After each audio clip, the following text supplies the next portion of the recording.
Welcome to this episode of the CompTIA Tech Plus Prepcast by baremetalcyber.com. Let's begin.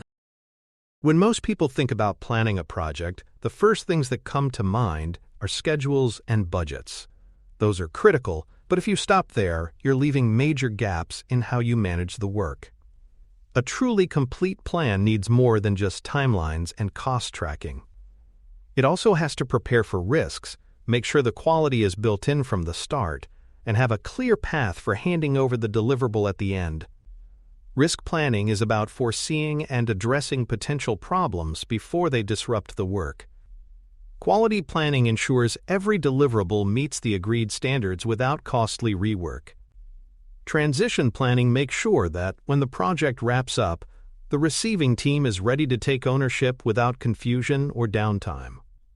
Together, these elements create a safety net that keeps the project on course from kickoff to closure. Risk planning is essentially your way of looking around corners. It's about asking, what could happen that would throw us off or move us forward faster, and then making decisions before those events have a chance to surprise you. This is not just about reducing bad outcomes. It's also about recognizing positive possibilities that might speed up delivery, improve results, or increase value. The process begins by documenting potential risks, then evaluating how significant they are, assigning responsibility for watching them, and creating strategies for how to respond if they occur. Done right, this turns uncertainty into something you can manage, rather than something that controls you. Finding those risks means you have to be thorough and creative at the same time.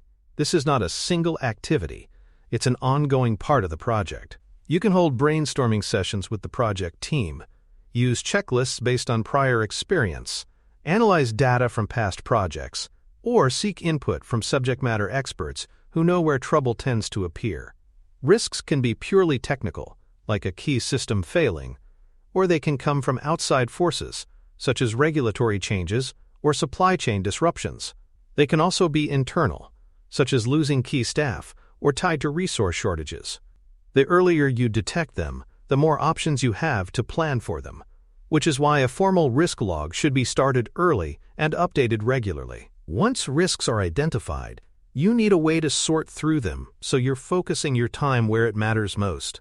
That's where qualitative risk analysis comes in. This involves giving each risk a probability rating, how likely it is to occur, and an impact rating, how much trouble it would cause if it did. By combining these, you can quickly see which items rise to the top of the priority list.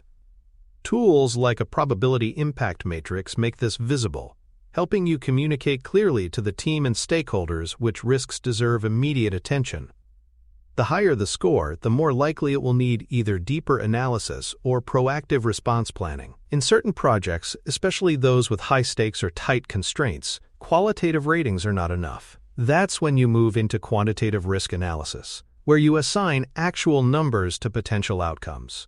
This could involve calculating expected monetary value to put a dollar figure on potential impacts, or running simulations like Monte Carlo analysis to see how different combinations of events could affect your timeline or budget. This approach takes more effort and often requires specialized tools or expertise, but it's invaluable when you need to justify contingency reserves or schedule buffers to sponsors. With the risks understood, it's time to decide what you're going to do about them.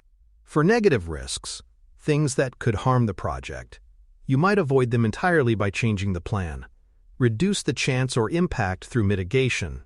Transfer the responsibility to another party, such as an insurer or vendor, or accept them and simply monitor. For positive risks, opportunities, you could actively exploit them to get the maximum benefit, enhance their potential, share them with a partner, or accept them and be ready to act if they materialize. Each planned response goes into the risk register along with the name of the person who owns it, so accountability is built into the process. The risk register is more than just a list. It's the control center for all your risk management activities. It contains each risk's ID, description, category, probability, impact, and planned response. It also records who is responsible, what triggers to look out for, and the current status. This document changes as the project progresses.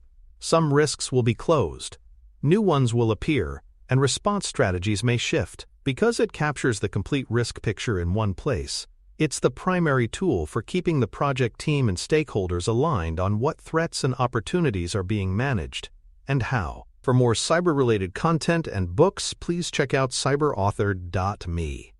Also, there are other prepcasts on cybersecurity and more at baremetalcyber.com. Quality planning is your blueprint for making sure the work meets the standards everyone agreed to before the project began. It's not just about checking for defects at the end, it's about building quality into every step so problems are prevented rather than fixed later. A good quality plan lays out the standards you'll follow, the metrics you'll track, and the assurance and control activities you'll carry out. By weaving quality into every phase, from defining requirements to final delivery, you make it part of how the team works instead of something that's bolted on at the end. A quality management plan puts those ideas into a clear, actionable document. It describes who is responsible for quality-related tasks, which tools will be used, when and how reviews will take place, and what the quality objectives are for the project. It specifies exactly how deliverables will be verified and validated, and it defines the acceptance criteria for each key output. By doing this upfront, you ensure the whole team is aligned on what good looks like and how it will be measured. Defining the right quality standards and metrics is a critical part of this process. Those standards could come from industry best practices, internal company policies, or regulatory requirements that apply to your work. Metrics might include defect rates, test coverage percentages, review frequencies, or the percentage of work that has to be redone. Whatever they are, you need a way to measure them, usually through dashboards or quality logs, because without measurement, quality goals remain vague and unenforceable. One area where people sometimes get confused is the difference between quality assurance and quality control. Quality assurance is proactive and process-focused. It's about preventing defects before they happen. Quality control is reactive and product-focused. It's about finding and fixing problems once something has been produced.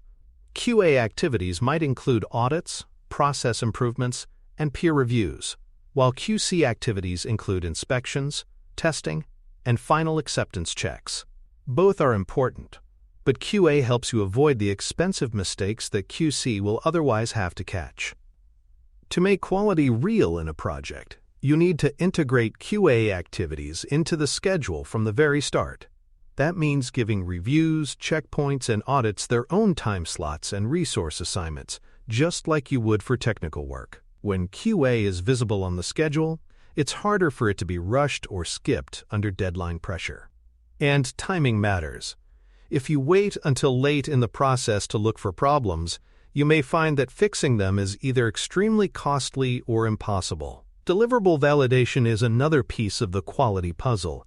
This is where you confirm that the output does exactly what the user or customer needs it to do. That might involve user acceptance testing, pilot releases, or field trials, depending on the type of project. The criteria for validation should be defined during planning so there's no debate later about what passes and what fails.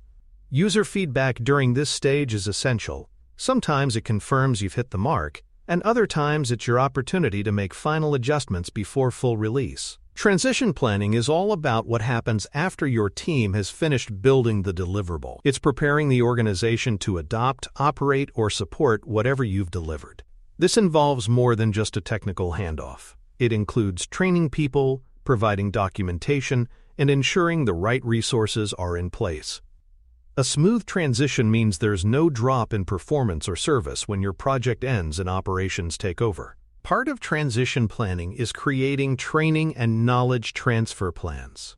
This ensures that both internal teams and end users know how to use and support the new system, product, or process. It includes preparing standard operating procedures, detailed documentation, and possibly hosting live walkthroughs. Subject matter experts can lead these sessions or mentor team members to build confidence and capability. Training must be tracked to confirm that everyone who needs it has completed it before the handoff. Documentation and handoff requirements are just as important as the training. Final deliverables should be accompanied by all relevant technical specifications, user guides, and change logs.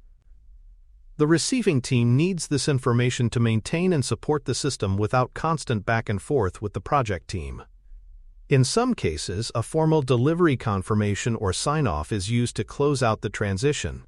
Skipping proper documentation makes future support riskier and more expensive. Planning for post-deployment support is the last step in a strong transition plan. This means knowing who will handle issues after launch, what the escalation paths are, and what response times or service levels are required. Support agreements, such as service level agreements or warranties, should be clear and in place before the project closes. The project manager's job here is to make sure that when the project is done, the organization is truly ready to keep things running. When you look at all of this together, risk planning, quality planning, and transition strategies, you can see how they work as a safety net for the entire project. Risk planning keeps surprises from derailing you. Quality planning ensures you deliver something that meets or exceeds expectations. Transition planning makes sure your work lives on successfully after the project ends. These are not just extras to think about if you have time. They are essential for ensuring that the project delivers lasting value and that success continues well beyond delivery day. Thanks for listening. Please visit baremetalcyber.com for more cybersecurity information and education, including a new children's series. For more information on books and more, follow us at cyberauthor.me.